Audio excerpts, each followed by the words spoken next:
Hello, is everybody hearing me? Hopefully you are. Drop a little note in the chat if you can hear, because we can't hear you. So as far as we're aware, we are screaming into the void. Um, Hopefully you are here and hearing us. There we go. I'm seeing some messages in the chat. Look at that. Lovely. 50, lots of people here. Fantastic. Well, just while we're waiting for people to arrive, welcome everyone. We have a little question in the chat. We're going to send a poll up on the screen to ask you what you would most want more of. You know, this being a do more with less webinar, it seems appropriate. So please pick your top two things that you want more of. We'll give you a moment to do this. Hugh, any context on the options that you've given people here? Well, I'm just thrilled to be in the right webinar.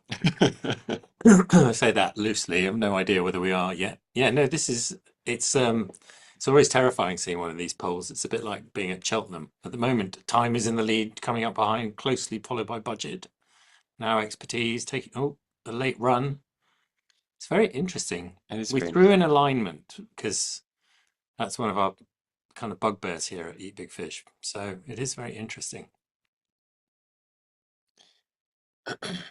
Can everybody see the screen okay? Because I'm getting a concerning message that says drag to another screen to share. So if you wouldn't mind, just say, there we go. Thank you. You're all very kind. Look at this, gratifying our technological paranoia. We're going to get started in about 2 minutes' time, just to give everyone a moment to join. Just to let you know what we've got today, there's a lot of information. Hopefully, we're going to be really, really useful for everybody. A little bit of theory, but more importantly than that, lots of practical tools that you can use. So I was advised by the brilliant Jamie, who's in the other room, you may want to grab a notepad and pen or an iPad, a notes app, whatever you would like. You probably won't want to take notes on anything that I'm talking about, but Hugh has lots of pearls of wisdom to share. So do grab something to take notes with if that's what you'd like to do. In my case, they need a kind of a quill and a piece of, parchment. Just some chisels and some Yeah. stones. I'm worried I'm going to get hit with an ageism lawsuit at the end of this webinar. I promise Me too. Well, it's don't more, please, Jono. yeah, I was going to say. I'm not allowed to be rude He's to the people instigator, I half promise. my age. Okay, Well, good. not half my age, thank the Lord. All right, we'll get started in just 1 minute. Incidentally, it has been said that when I was younger, I had a bit of an Oliver Twist to me.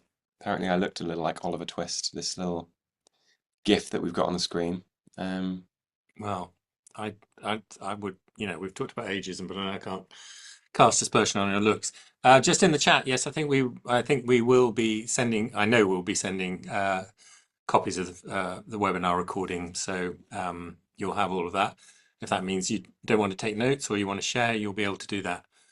We're going to give it just one more minute, and then we'll head straight into this, or maybe Yeah. even less, 30 seconds. Yeah, I think anybody who signed up to the webinar will automatically get the recording sent to them. Perhaps not immediately afterwards, but shortly afterwards. All right, should we get started? Hugh is indeed older, but he is indeed wiser than most. There we go. You paid him to say that, didn't you? That's very, very good. Fantastic. Well, let's get started. Welcome, everyone. This is a picture of Jono and I, just in case you don't know who we are. I don't know whether we have that since we're quite clearly on the screen as well, but I'm Hugh Derrick, and this is Jono to my right. This, however, is a picture of us a little while ago. In my case, 2001, when I joined Eat Big Fish. Just a tiny bit of an introduction to me. I'm a partner here at Eat Big Fish. I've been here for quite some time, as you can tell.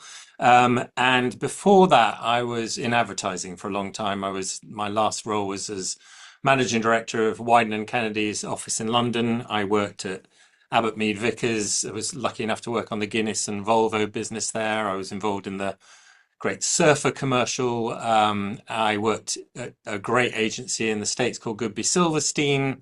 for a few years. And really, before that, I trained at Unilever. I was a Unilever marketing graduate trainee. So that's quite enough about me.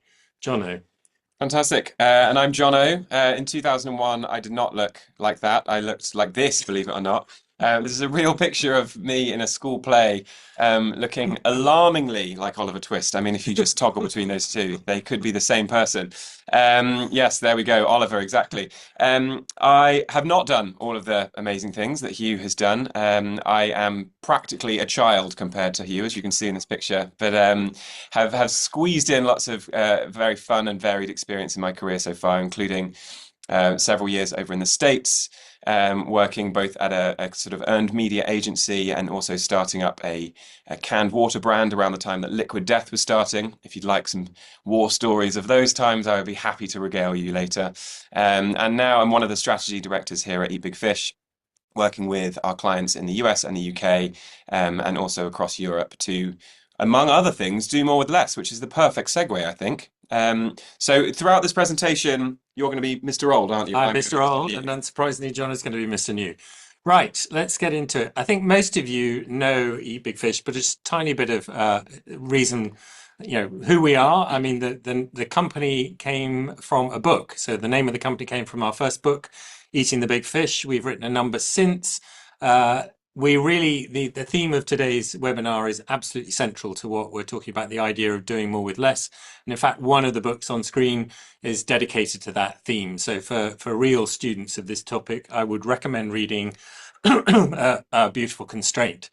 Today, we're going to focus on sharing you, as John has said, sharing some theory, a little bit of theory, but also some practical tools that we feel that some of them come from the archives at Eat Big Fish, but I think have real relevance in today's world. And in this sort of picture on screen, I'm going to be talking about sort of the compass anecdotes. And Jono, you are? I will be Mr. iPhone, which, having seen how you are with an iPhone, is probably for the best, Hugh. Yeah, we're going to give up on the ageist gags very soon. You'll be pleased to know.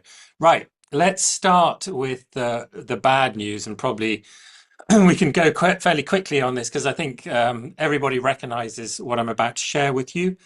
Excuse me. We're seeing in kind of the work that we do and the reports that we study that growth is still an enormous priority in the C-suite.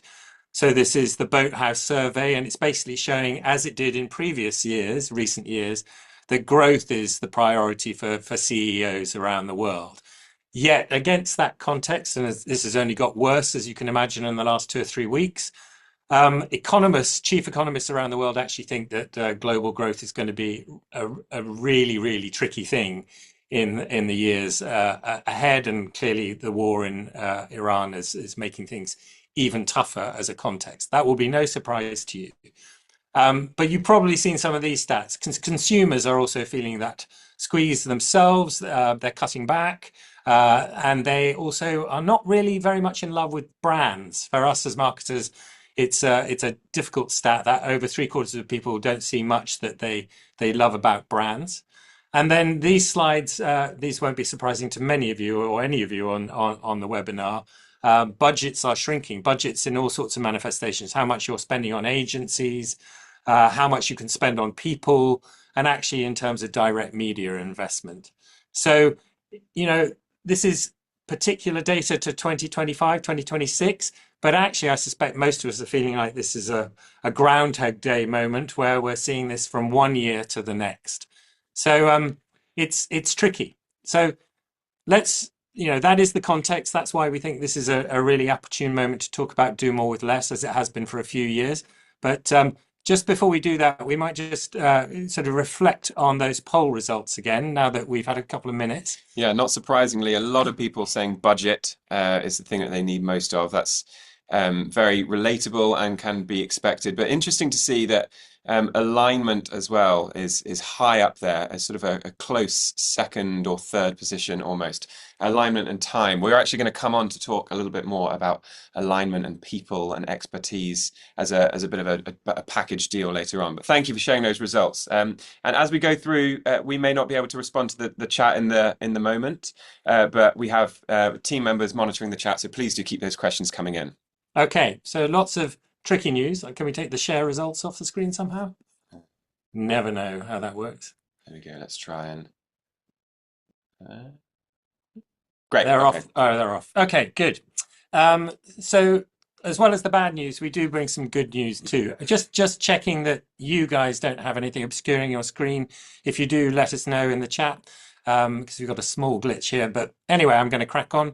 We bring good news as well, and I think that good news comes in the form of the fact that this idea of doing more with less is a sort of quintessential challenger principle.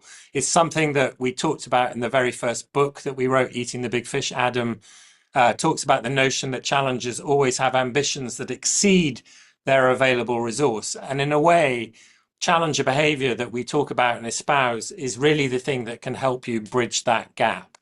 It's a perennial idea, but it's an idea that's really about a mindset, and a mindset that views constraints as offering potential and the opportunity for creativity. And we see it in kind of timeless quotes like this from David Ogilvy, the notion that you know, he's looking for the freedom of a tight brief. That sort of oxymoron is partly the interest that we have in these constrained times. Yeah, and we see, this isn't something that lived and died with Ogilvy, this thought. Nick Tran, when he was head of marketing at TikTok, said a similar thing where he pointed out if you have everything at your disposal, you tend to do all the things that the big players would do. So sometimes we can wish that we had more, and that our brief was less tight than it is.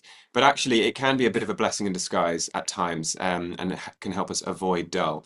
To that point, a really useful study and book came out recently, which I'd just like to highlight 2 points from for you all. This was a book published by the Effies and System One, Andrew Tyndall at System One. 2 points that I want to draw your attention to. The first is to do with people, and specifically to do with confidence. We know that working in such a difficult environment as Hugh has just outlined will inevitably impact confidence. That's completely understandable. And this report highlighted a lack of confidence in whether teams have the right training and skills, whether people are equipped to deal with these conditions, as you can see here on the left-hand side. Almost a sense that some of your best and brightest marketers, they don't lack intention and desire, but they're sort of like this, wilting lady here on the bottom step saying, I want to do it, but how? Perhaps some of the superstars in your teams might be feeling like this today, or perhaps even you do. And really, that's what we want to tackle in this webinar. So when it comes to wondering where to start, the questions often take you to, things like distinctive brand assets.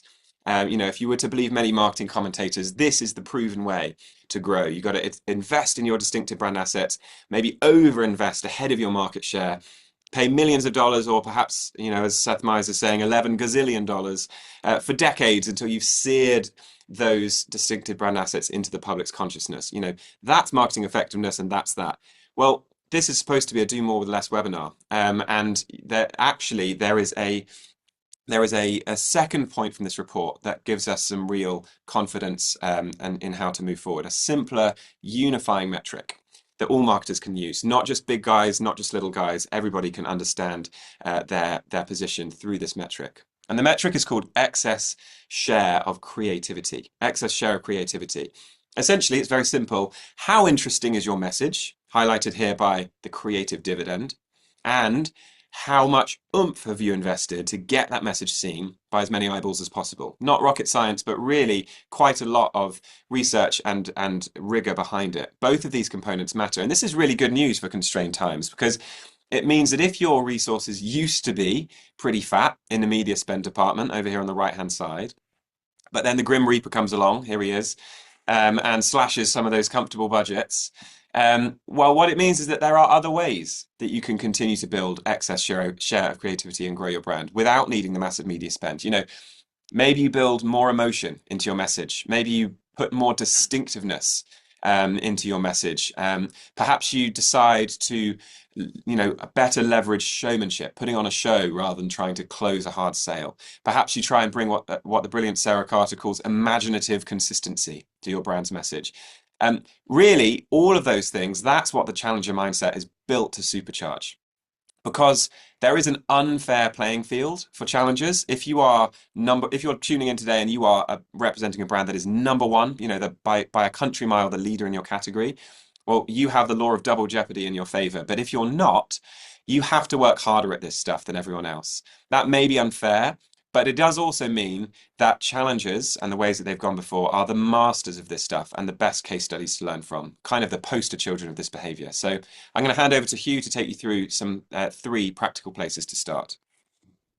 Yeah, I think you're probably itching to get past the sort of marketing basics lesson and into some sort of practical ways of thinking. So we've got three to talk to you about today, three concepts. As I said, some from the archives, but Jono will bring them up to date with sort of latest examples. So I'll talk about some of the history of these, and he'll talk about how it comes to life in today's world.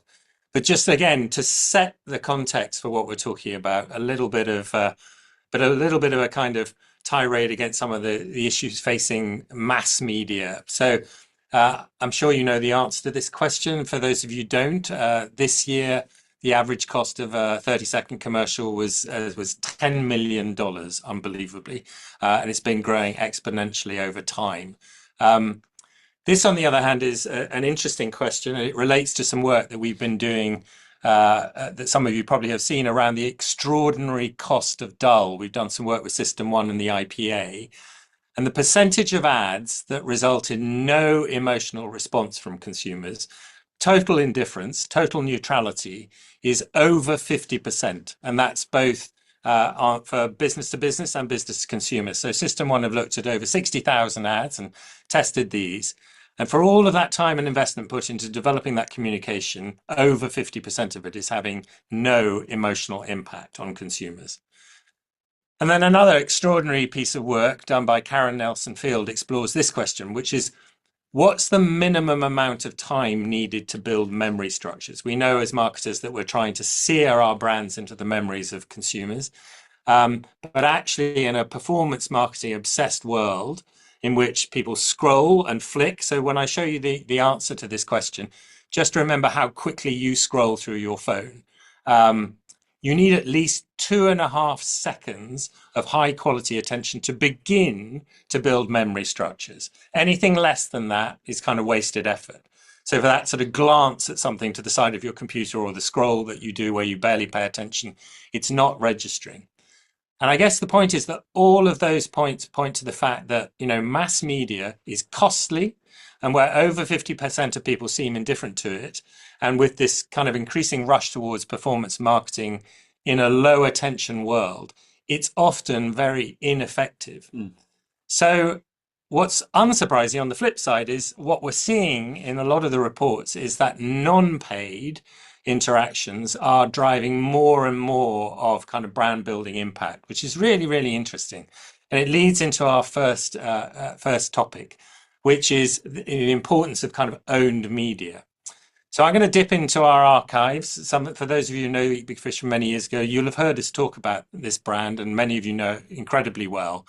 But right back when it started, Innocent was a wonderful example of what the principle I'm going to talk about, and an interesting brand in thinking about, the use of packaging. Most of us will know this brand. So it's a great example. It was famous for doing things like this. It would put cheeky bits of copy on the bottom of packs. This is on the bottom of one of their Tetra packs. Stop looking at my bottom. But it wasn't just the packaging. So I'm going to share with you a wonderful interview with one of the founders, Richard Reed, and he's going to talk about a concept that really relates to the notion of house media. We said the most important thing to get right is the product. That's the absolute epicenter of it. And by the product, I mean the thing that's literally, that bit, the actual bit that's inside. Then, once you've sweated that and got that to be as good as you possibly can, then, and only then, you start worrying about the sort of the packaging around it. So for us, it literally was, right, well, let's get the bottle shape and then the label on the bottle shape. So you get to that, and then that in itself, you suddenly realise, well, but that's sort of a panel that I could sort of communicate with. And because I always used to remember when I was in advertising, media salespeople would sell their advertising based on how relevant it was to your target audience, and what of the people that read the magazine, what percentage were your consumer base. And I'm thinking, but surely if you're reading this, 100% of people reading this are consumer base because they bought the products and are reading it. So you think, God, well, and it's free, brilliant. And I guess we just tried to keep that thinking. We call it house media. What's the sort of the media channels that we own that are free? And it starts with the packaging, and then it's what goes on the shelf, and we try and work pretty hard at that. So in the early days, we were making little wooden fruit cases that the smoothies would be sat in. We used to have a thing called a shelf wobbler. We'd have a thing that made the shelf wobble, so partly to draw attention to the smoothies and partly to stop them separating. And then we talk about can you have a sort of innocent zone in the store, which could be, the easiest way of creating a little innocent zone is you have your little grassy and daisy covered chiller. I really like that as well, because it's where the purchase decision's happening. I'm not paying anything for it. The retailer likes it, and we sell more. And anyway, you just keep going. You keep going further and further out. But my gravitational pull is always back towards here, and it's only when you've gone through the world of PR. And you start getting further out, and then you sort of get to advertising as the final circle. But I've always seen do that last, don't do that first. And we can see how, Innocent, brought that back to life. I mean, it's a great sense of discipline, copy on the core packaging, collaborations to produce that fantastic, campaign they do for a charity where they put bobble hats on top of the products, their own house media. The vans, the grass vans they used to deliver in, the shelf units that they put grass around, and their infamous copy on their packaging. So very much a poster child for this. So Jono, how are brands using house media today in kind of inventive ways? Yeah, well, I think the best place to start is with packaging. As Richard Reed said, I love that example. Sometimes packaging is the place that you should start with, and then you can begin to work your way out. So 3 different ways that I can encourage you all to think about, making the most of your packaging. The first is potentially the hardest route, but often the one with the biggest payoff, and that is to invest in totally new packaging formats, rather than going out and saying to packaging suppliers, what kind of a bottle can I buy? What kind of a package can I buy? Or indeed, if you work in, outside of packaged goods, sort of looking at formats that already exist, rather than doing that, you say, no, I'm going to invent a new format for my product to go in. And a really good example is seen on this image here. So out of interest, and this is a rhetorical question, which of these bottles stands out to you on the shelf? It's kind of an obvious question, right? Because it's very clearly the massive gold one at the top. And if it were in an Instagram post, which one do you think that you would recognize? The shelf standout here, as well as the standout on social media posts. Well, this brand is a brand out of Wales called AU Vodka. And it's the UK's most popular RTD. They chose to invest in bespoke packaging from day one, and it's a driving factor behind them becoming one of the fastest growing firms, not just in drinks, but in any category in the UK, and upsetting a lot of big legacy brands. There was an interview with its co-founder, Jackson Quinn, and he said that this was not easy. He said the hardest bit for us was getting the gold bottle right. It was really expensive in the early days because the quantities were so low. He, in the end, had to find a bottle supplier in Italy that would allow him to metallize his bottles to the exact shade that he wanted, with a low minimum order quantity of just 2,000 bottles. But anyone who has, set up a factory or set up manufacturing before will know that the devil's in the detail with this stuff, and it's hard. You meet a lot of roadblocks. And he chose to make it even harder on himself. He said, I don't want to have paper labels. I want to have a metal label. I want to have an actual pewter metal label that says premium vodka on it, and I want this to feel like a trophy. I want it to feel like a piece of art. So why am I sharing all this with you? Well, it sounds expensive, and all of this is, supposed to be in the context of doing more with less. So let me just share this clip from the founders. It's about 30 seconds, talking about how they bootstrapped this premium custom packaging from day one. Here's Jackson. These are the first labels we got. They weren't sticky enough at the back, so me and Charles would literally line up our orders here. You'll probably still see super Hundreds glue of somewhere. bottles. Where's the Yeah. super glue? We used to, so basically you'd leave them overnight when you put them on, and the edges would ping off. So you'd have to basically run over to Sainsbury's, super glue down the sides, press and hold every bottle for about a minute, pull your finger off and it would be just wrecked. And then obviously you'd have super glue on the sides, you'd have to acetone it down, it was just such a process, it was mental. A similar example here that some of our US friends may be even more familiar with is Buzzballs. From day one, Buzzballs was all about bespoke packaging, fusing the idea of a candle holder that she'd seen with the ring pull top from a tennis ball tube. This is hard to do, right? This is hard to pull off and it takes investment.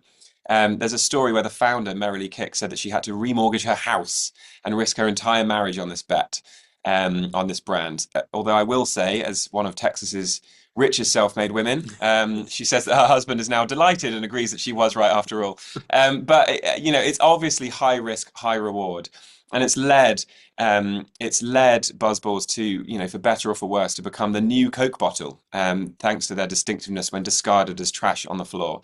The Coke bottle originally famously set out to be recognizable even when trash on the floor. And here is a real picture that I took earlier of Buzzballs on a night out. Well, no, don't worry, that's not my hoisin duck wrap discarded on the floor. My wife did think it was a bit odd though that I was taking pictures of trash. Yeah. So that's one way, right? Investing in custom packaging. What about another way? So this is sort of a different approach. So rather than creating genuinely distinctive custom packaging, maybe you stick with the same packaging formats that your category uses, but you overcommit instead to design and to visual language and brand world. And I think one of the best examples of this right now is the candy brand Rotten. Rotten is founded by a chap called Michael Fisher. And he experimented with making his own healthy candy gummy worms at home. But right from the start, one of his very first hires was a graphic designer who had experience at Adult Swim and Liquid Death and Riot Games. And what it allowed him to do is build this really scalable, ownable brand world. Now, crucially, this isn't just cute and attention grabbing. There's something very strategic going on under the surface with this brand world. It makes it very challenging for a big brand like Nerds to go after him, but it also makes it extremely challenging for private label copycats. This only makes sense in the context of this brand world and Dr. Rotten, the character, and all of the sort of fantastic world that he's created. So it's a really clever way of insulating yourself against some of those threats. And it also allows him to sort of show up much more cheaply in other places that are often quite expensive. Anybody who has arranged a trade show, I know that it was Expo West last week, trade shows can get expensive.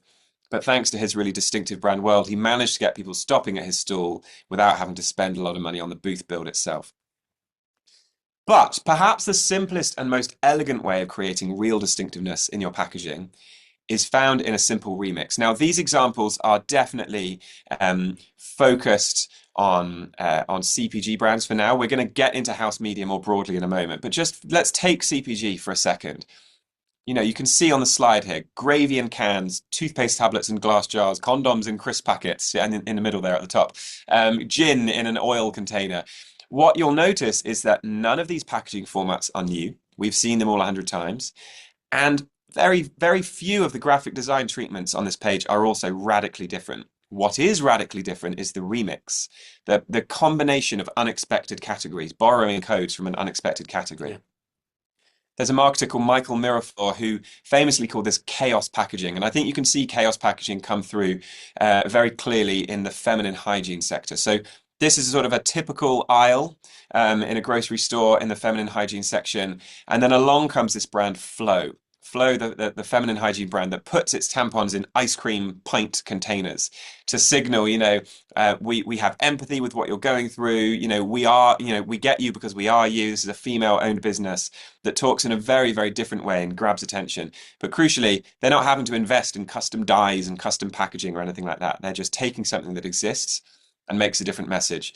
And I love this quote from Susan. She says, as a challenger brand, your packaging is your biggest billboard and most likely your only billboard for a few years.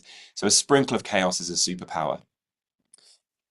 So that's packaging. There's more to it than packaging though, isn't there? There's the product itself. This is a brilliant example from Tyson, who decided to not just put NFL brand logos on their packaging to grab the attention of people watching the game, but also change the actual shape of the nuggets themselves. So that when you're eating each nugget, you're like, this is my team, Tyson gets me. I love the attention to detail here that the cheesy nuggets are from Wisconsin. All the others just get nuggets, but Wisconsin gets cheesy nuggets. So they really get their target customer. Bobby, talking about unexpected moments of house media when it comes to the customer life cycle. So often when a customer leaves a business, a lot of businesses would see that as a bad day, but actually Bobby recognized that's a really good day. That's the graduation. That's graduating from bottle feeding your baby. You made it. We've got happy tears for you. And just really projecting that point of view throughout that consumer journey. Talking of which, goldfish crackers. Any parents on here will be very familiar with having crushed up goldfish crackers in the footwell of their car. And Goldfish decided, no, that's not an inconvenience. That's our house media. We own the dirty footwell of your car, so we're going to give it a bit of a spruce up. We're going to create um, these custom floor mats that allow you to sort of really, have a warmer feeling when it comes to goldfish and sense that we really get you. And I'll leave you just with this one. Perhaps your house media has great pecs and wears a bow tie. This was a stunt just last week from Gato Dates at Expo West, a brand that couldn't afford to hire an expensive booth, so they just got a couple of shirtless guys and put some good QR codes on them and gave samples around. Hugh, how are your pecs? Do you reckon you could pull this one off? No, my pecs would spell an entirely different word. Okay. Right. I guess the question we're asking is, are we genuinely maximizing the attention we can get from house media? And I know probably lots of you on this webinar are not from packaged goods. We will talk to this later on, but I think it's a question of you thinking where that customer journey is, what those touch points are. Are we using them in inventive ways? What are the things that we own? I think the principle does apply just as well to B2B and as it does to B2C brands. So here's a little very simple, you'll get the exercise. It's one we actually use in workshops. It's super simple. You just draw a bunch of concentric circles on a page, and then you map all the touch points you have, very much like Richard did. It will depend on the category. Start with your product, and then you work your way out. The primary packaging, the label on the packaging, the secondary packaging, point of sale that you might control, and who knows what else you might have. And once you've done that, you can then look and see where are the things that you're already thinking about creating engagement or putting communication or putting artwork. And then you can actually start to brainstorm where else you could do that. And you could also apply the test of whether what you're doing is really engaging at all. So if you think of it as your primary billboard, I think that's a great piece of advice. So let's move on to the next one, just to keep us moving. So the second one is a lovely notion called grip. I'm going to talk about how to create grip. But again, just to make sure you're alive and awake, can you just answer this question in the chat? Just one word or other, either more or less. And the question we're asking is, in 2026, are you planning on making more or less of earned media? Okay, word of mouth. Because essentially, this is about getting talked about. How do we get talked about? Because getting talked about has rarely been more important than it is today, and particularly if you want to achieve more with less. We know that it's important that brands should be famous. We know this from a lot of the effectiveness work done, particularly the work done by the likes of Peter Field and the IPA have proven this. Peter's work, lots of it, but one of the sort of best quotes about fame, I think, is this one. It's not simply about generating brand awareness, which in his view turns out, and the data shows, to have limited value for most established brands. It's about building word of mouth advocacy for the brand, getting it talked about, creating authority for the brand and the sense that it's, it has momentum. And that's always been true, and the data shows it, but it seems to be getting more and more true and more important today. This is a recent post from Peter Buckley, who works at Meta. He's the connection planning director. So on a post this week on LinkedIn, he cited a lot of reports. I just clipped a few of the things that he talked about. He says in there that an Adobe report found that AI traffic converts 31% higher than other channels, which is an extraordinary stat.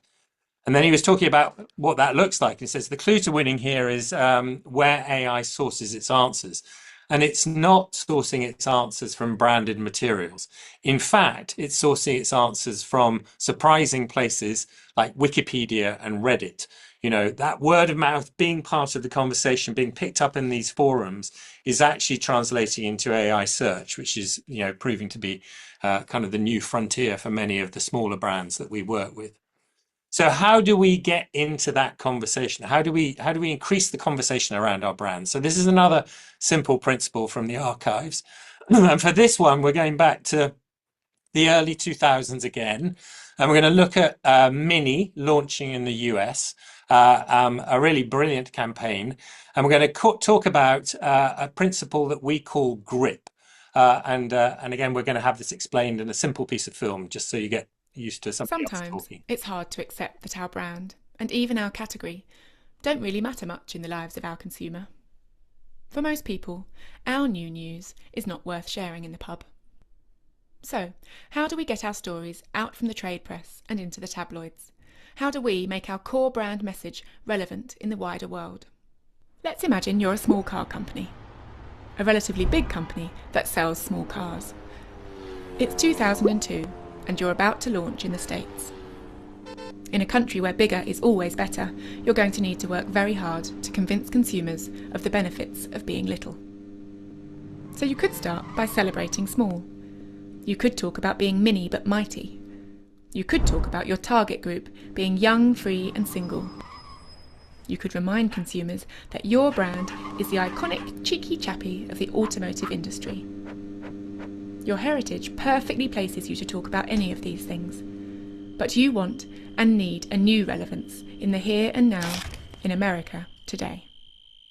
So you decide to look out at the world around you, to find something being talked about in today's media that you can grip onto to amplify what you as a brand have always been about, but also to give your brand a new context, a new relevance and new meaning. You are a car company. You wouldn't and couldn't call yourself green, but you make very small cars. Cars that sip rather than guzzle at the petrol station. Perhaps you could talk about that. But it's not just a conversation you want to start. It's a debate. So you pick a fight. Your little car brand picks a very public fight with a very big enemy. You put up posters proclaiming that the SUV backlash starts here. You write copy about the need to build bigger parks and smaller parking spaces. Everyone, it seems, is talking about your brand. You see, by gripping onto a debate already going on in popular culture and amplifying that message, you become part of that debate.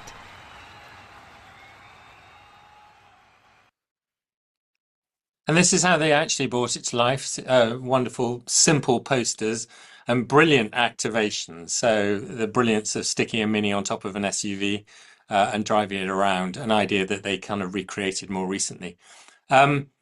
Just one key point, I think, about really good ways of building grip ideas, and that's the importance that they help to amplify something foundational, a core belief or a point of view that you have as a brand. They're not scattergun, they're really, really focused.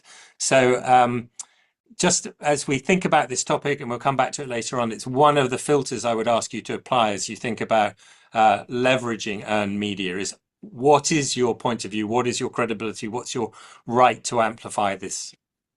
So, Jono, I've talked about the importance of kind of looking to the headlines for grip, but today's world offers more opportunity. Yeah, so I think it's headlines in 2026. I think it's headlines and also the comment section. I think the comment section is a really underutilized source of finding places to grip onto. As I'm talking through this, please listen carefully to the nuance here, because there are lots of examples of brands that jump on to fads and trends. That's not necessarily grip. I'm going to talk you through a couple of examples of really intensely listening to the customer, but also having a really strongly rooted sense of who you are. So what Hugh's point there about the lighthouse and being rooted in your strong point of view is really vital to good grip. So I think two modern masters of this are Elf Beauty and Taco Bell. I'm going to show you first a 30-second clip with Elf's CMO, Corey Marchesotto, where she talks about a principle of having zero distance between them and their consumers and what that leads to in their innovation. It starts with me. And as the CMO of the company, I personally consume thousands of consumer comments every week, and not in a report. I don't want to have a relationship with reports. I want to have a relationship with the people. I want to see what emojis did they use, what color, in what context. When somebody asks them a question, how did they respond? How do the lovers communicate with the haters? What do people not like about what we're up to? And you can only get that when you're in real time, operating in the conversation as people are talking to one another about your brand. Fantastic there from Corey. And when we interviewed Nicole Weltman, head of social at Taco Bell, she sort of, in some senses, acknowledged the fact that Taco Bell is lucky, right? Because Taco Bell has a hugely rich comment section full of people posting about the brand. I know that I may not have posted about it, but I am a devotee of the cheesy Gordita Crunch, God's gift to fast food. I like to tell everybody about that I meet. So there you go. Now you all know. It's the best form of fast food available. So maybe not everybody has devotees like that. But Nicole said every brand could use the comments in their category as a brief. Now, almost every category gets people talking on social media and on Reddit. There we go. Krista gets my cheesy gordita crunch. It's about taking what the internet gives you. And I love that idea of taking what the internet gives you. That's what Popeyes did. When Popeyes took their sides and their side menu and turned it into what they called girl dinner. Now, girl dinner was not their idea. It came directly from listening to consumers. And it essentially allowed them to go to market very quickly with a new sort of digital menu innovation that, yes, lived for a little while and then died, but it gave them an enormous amount of buzz while it worked. Not all, it doesn't always have to be temporary, however. This is an interesting example from Tallow and Ash, where sometimes listening to your consumers can lead to permanent innovations. They noticed that a lot of people were talking about how much they loved the smell of the oud perfume that they made, and they said they used it in their cars. And so that allowed them to say, okay, well, if you're using it in your cars, perhaps we could, reformulate this into a wipe. Would that be a better format for you to get this sent into your car? So really, really interesting permanent innovation strategy that can come from gripping onto those things that people are talking about. And finally, this was an example that came off the back of the drama, the family drama in the Beckham family, around Brooklyn and David and Victoria and all the stuff. Now, this is not, a tabloid call. We don't get into the details of what happened there, but we do all know that it had a big impact in the news cycle. And so On the Beach said, actually, this is something that really matters to our consumers. When people book holidays, package holidays with us, sometimes they will have a family fallout at the last minute and they don't know what to do. They either have to cancel the whole holiday or they have to pay for everybody to go, even though there's a family rift. So they, within 24 hours, launched a new product that allowed, it was called the family fallout perk. And it said, if your family falls out just before you go on holiday, you can get a partial refund. I'm not going to read this full quote, but really this insight from Alex Duckett, the PR lead, gets to the point that you need to have systems in place. You need to have a really clever structure in place with all the key decision makers and one key leader if you're going to be able to notice things that are relevant and grip onto them. Final point, which is a little bit out of this world from the entertainment world, is from a baseball entertainment property called Banana Ball. The most prominent team is the Savannah Bananas. And they make a point of always watching what's going on in culture and having what they call over-the-top meetings. That's what OTT is, over-the-top meetings, where they say, how can we go bigger and bolder? How can we really take this to the most extreme level?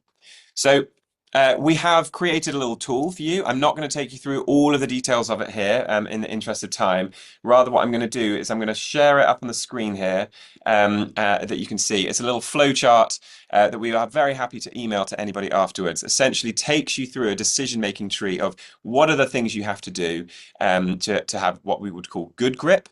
And how can you avoid bad grip? And there's a few different pitfalls that you can avoid that we've created. We'd love to email it to you afterwards. Just let us know either in the chat or drop me an email or message on LinkedIn and we'll send this to you. Yeah, it's worth a look. Jono lets you know that generally you're not as funny as you think you are, and you oughtn't to post things unless you've got a point of view to amplify behind them. So that's the short version of it. So the third topic we want to talk to you about, loosely, all these words run risk, don't they? The idea of friends with benefits is a great film. Let's not spend time on that. We're actually going to ask you a different question, which is, do any of you think of yourselves as entrepreneurs? I'm sure many of you do, either in reality in terms of the role you play or just in terms of mindset. We have a love for one particular definition of entrepreneurship, which was espoused by Professor Howard Stevenson at Harvard Business School. He talks about entrepreneurship as the pursuit of opportunity beyond resources controlled. And I think it's a really interesting way of thinking about it, because we tend to think of resources as the things that we can control. And he's talking a lot about resources beyond our control. And in that regard, it's all about kind of relationships. So for the evolutionary biologists in the room, I apologize. I'm about to trash some simple definitions of different forms of relationship, different forms of symbiotic relationships. Some of those relationships are parasitic. So this is a horrible picture of a fish with an isopod in its mouth. And in this example, the parasitic behavior is one party gaining while the other party loses. So the isopod is actually gaining by eating the fish from the inside, whilst the fish itself is losing. So that's a parasitic relationship. We don't want that.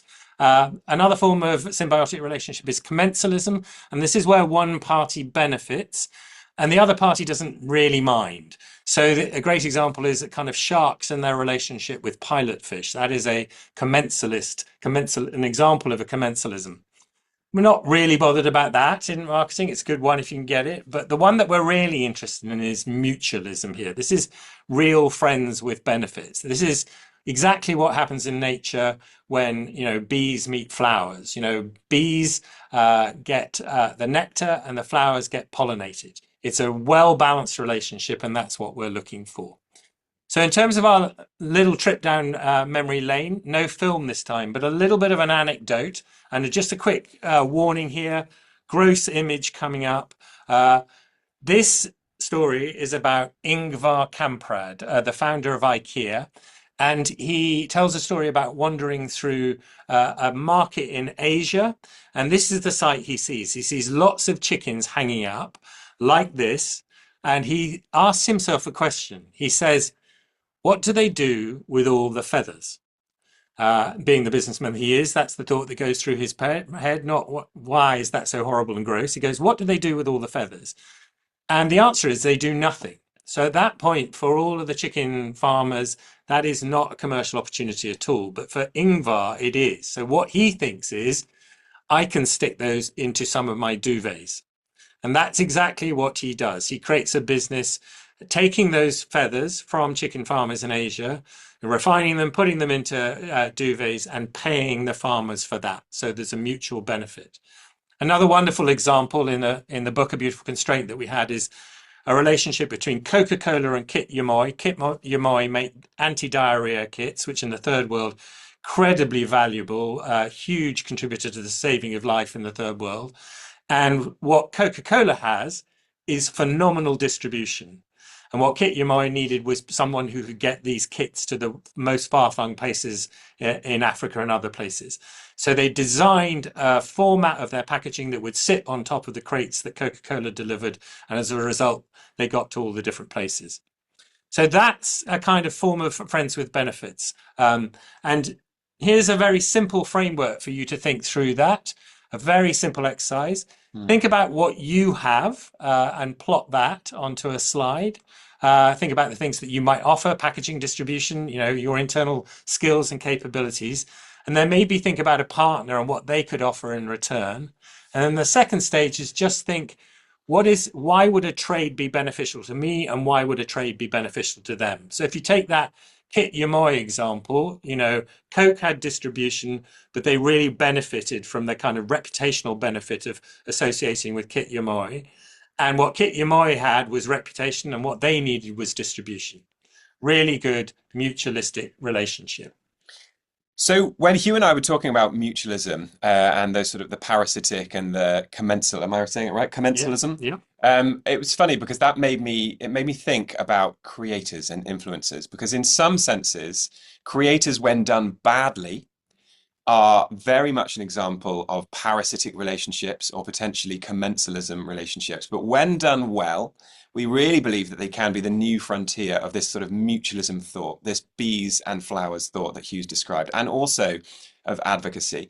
I think many of us have been seeing creators wrong for a long time. We've been treating them as last mile salesmen, influencers with discount codes to get those 5% of people that are currently in market for your brand to get nudged across the line. But in reality, creators are best seen as brand builders, upper funnel stuff.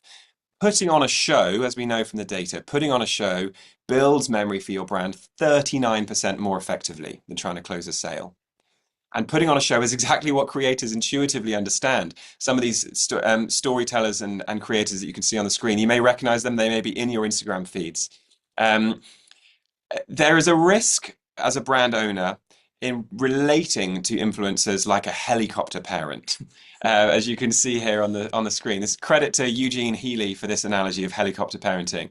If we micromanage every action that they take and every word that they say, we might wonder why their content doesn't help us. But proper creator-led content, also known as sort of, letting them cook, let the creator cook. When we let them cook in their own natural style, it's miles more effective at brand awareness lift for small brands. You can see here on the left-hand side than traditional or native advertising.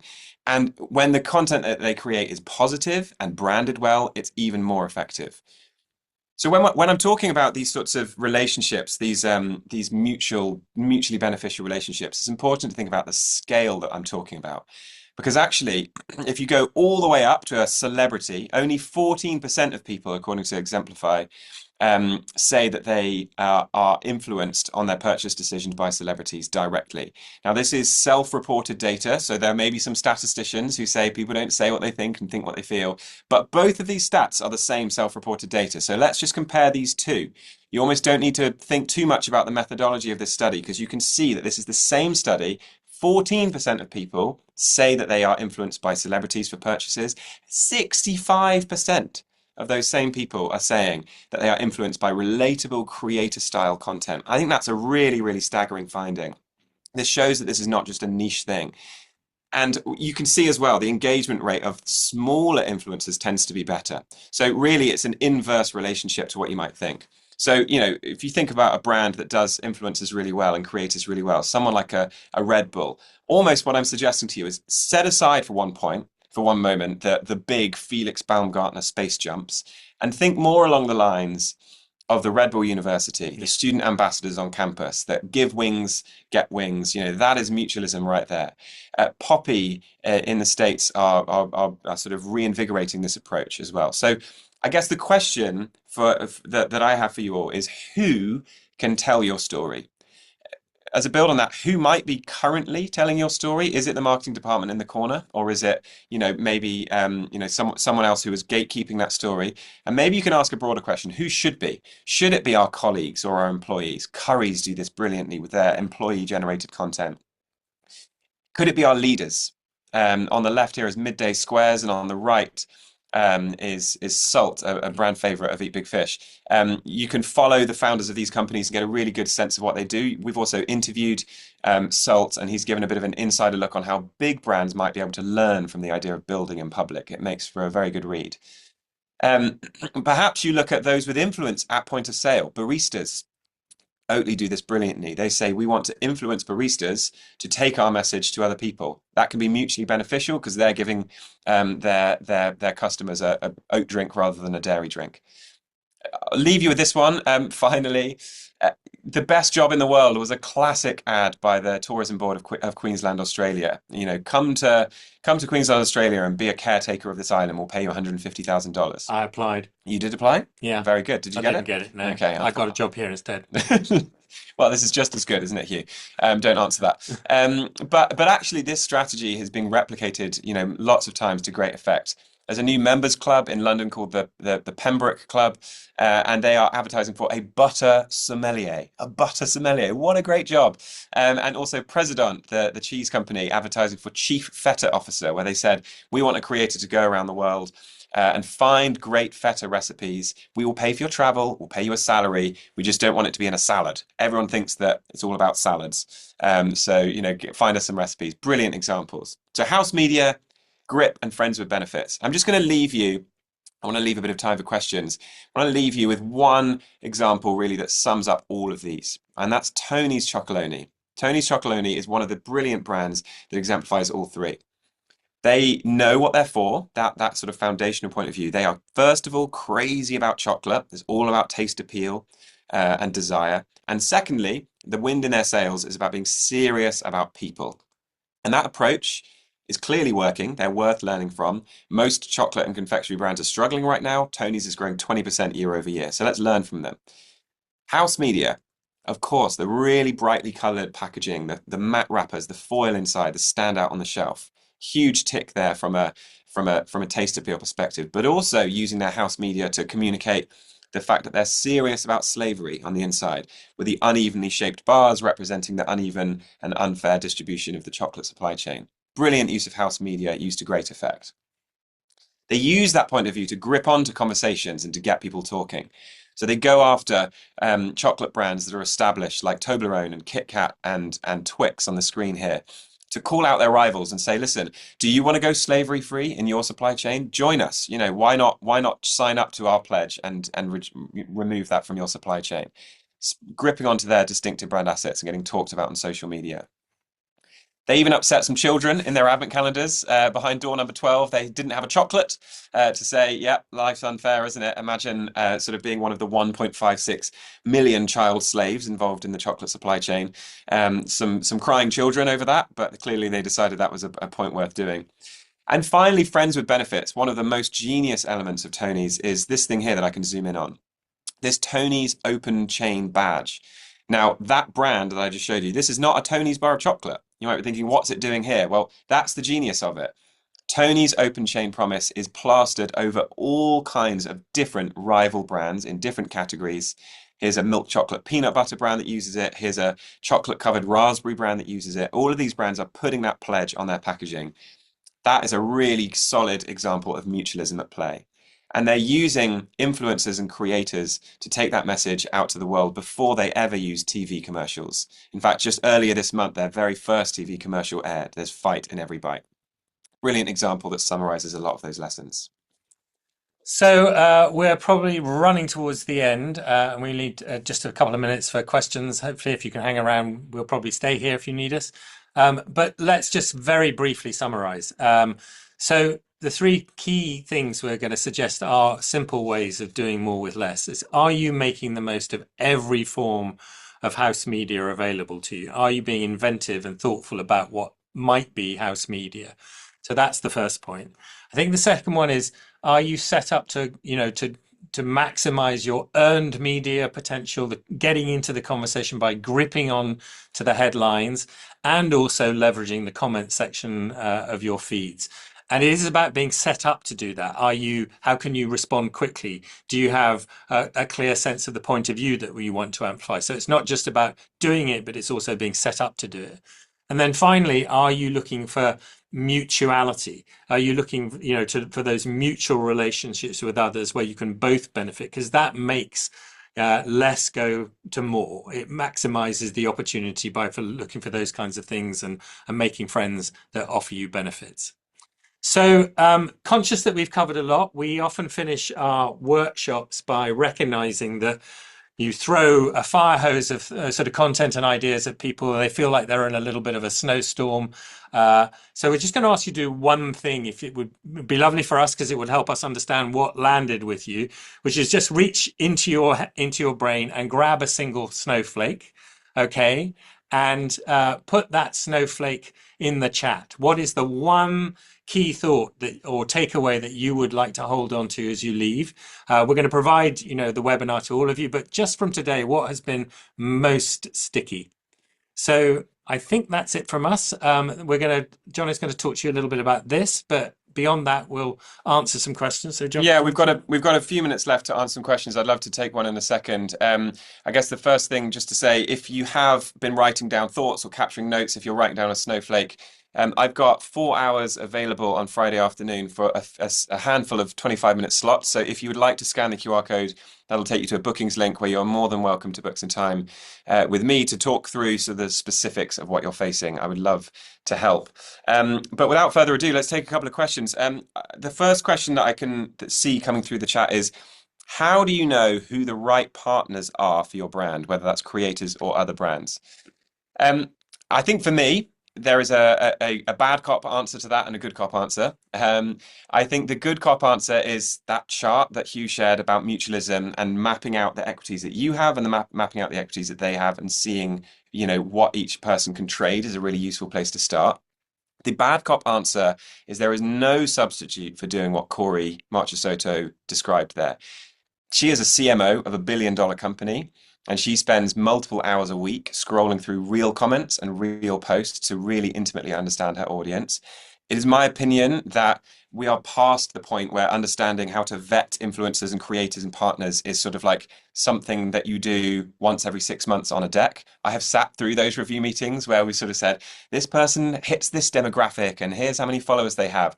It can be quite painful, and really you need to have an element of intuitive understanding of, I've seen this person's videos, I hear their point of view, I know that technically they're kind of like, really the wrong demographic, but I just have a sense that their personality and our personality would mesh really well. I think there's a high degree of intuition that the best brands just naturally have. I think the second question was to do with any tips for getting through a big organization quicker. Hugh, do you want to share some thoughts on that? Yeah, I can try and do that quickly. I mean, I think well, two things. We wrote a book about how to successfully deliver challenger behavior within large organizations, and a lot of the premise of that was that the larger organizations had a different philosophy. They were more conservative, more risk averse. So, the long version of the answer is read The Pirate Inside. The short version of the answer, I think, is that you very often people try and portray the things that we're doing in terms of risk, in terms of why aren't we being bolder? Why don't we do something more creative? And normally my experience of CFOs and their reaction to the words, why aren't we taking more risks and why aren't we being bolder, is not to come running towards you with more money and more opportunity. It's actually to resist. So you have to think about how you frame the argument you're making as either necessity, the cost of inaction, or as opportunity, and be bilingual in terms of not just talking the language of boldness and risk and courage, but also talking the language of there is a real risk of us losing X, Y, and Z $1,000 million if we don't do this, or there is a missed opportunity that I can quantify if we think of it as a different way. So I do think there's a danger that, challenger as an idea or risk as a thought or boldness are often thought to be the things that we should all pursue, but we don't really think about the impact of those words on decision makers. And we need to speak their language in getting that through. That's a short answer to a long and difficult question. Well, thank you all so much for joining. I think I'm getting the nod from the people that are really in charge around here that we are out of time. So please do, if you'd like to keep the conversation going, this is a real offer. Do scan this code and book some time with me. I would love to chat some more. If you're watching this on the recording, hopefully you're watching it before Friday. If you're watching it after Friday, you can shoot me an email or a LinkedIn message, and I'm sure we can find some time to chat. But otherwise, thank you so much, and All right. we'll see you soon.